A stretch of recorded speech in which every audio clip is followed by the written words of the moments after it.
F'dibattitu fuq ix-xandir nazzjonali dwar il-Malta Labour Migration Policy li ressaq il-Gvern għal konsultazzjoni pubblika sad-9 ta' Frar li ġej, spikkat id-differenza ċara bejn il-Gvern permezz tal-Ministru għall-Intern u x-xogħol Byron Camilleri u d-Deputat Nazzjonalista Ivan Castillo li ntbagħat minflok ix-Shadow Minister Ivan Bartolo ta' 6 PM.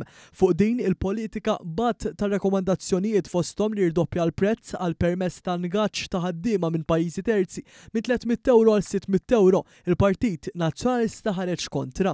Illi inti tolli b'mod across the board il-€600 bħala registration biex inti tkun tista' tapplika għal work permit.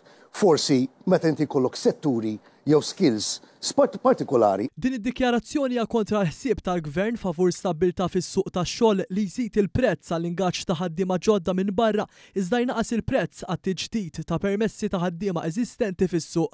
Id-Deputat Castillo kompla bin-narrattiva tal-Oppożizzjoni anke dwar il-passi li ħall-Gvern biex waqaf il-ħruġ ta' permessi għal ħaddiema ġodda fis-settur tal-white plates u l-food couriers.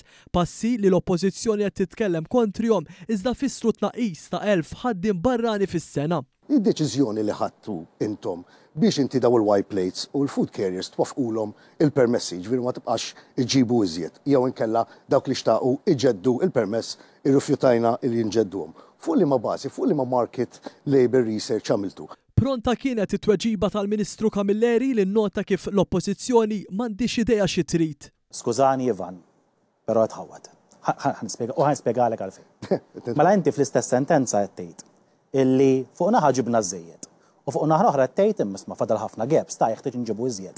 Trid tiddeċidi xi trid. Waqt il-programm Popolin il-Ministru Camilleri wieġeb mod ċar għal mod kif dan il-Gvern irid tkabbir ekonomiku imma mhux għaskapitu tal-pajjiż.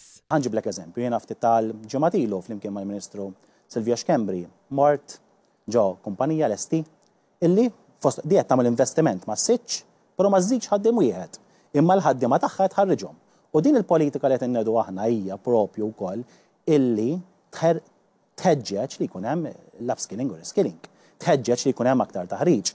Il-Ministru Camilleri spjega l-prinċipji ewlenin ta' din il-politika favur il-Malti l-ewwel. Qed ngħidu illi ħaddiema barranin nindirizzaw u jiġu fejn meħtieġ, kif meħtieġ, f'liema numri meħtieġ, u jekk jiġu hawnhekk jeħtieġ ikunu preparati minn qabel anke dwar l-arfin dwar il-kultura Maltija u anka n-normi tagħna tas soċjetà u anka il-valuri tagħna. Sa dan it-tant tul il-programm spikka nuqqas ta' preparazzjoni ta' Castillo li fejn ukoll spiċċa jistaqsi lill-preżentatur minflok iwieġeb hu. U jiena ħanwieġbek bl-istess ħanagħmel l-istess mistoqsija lilek.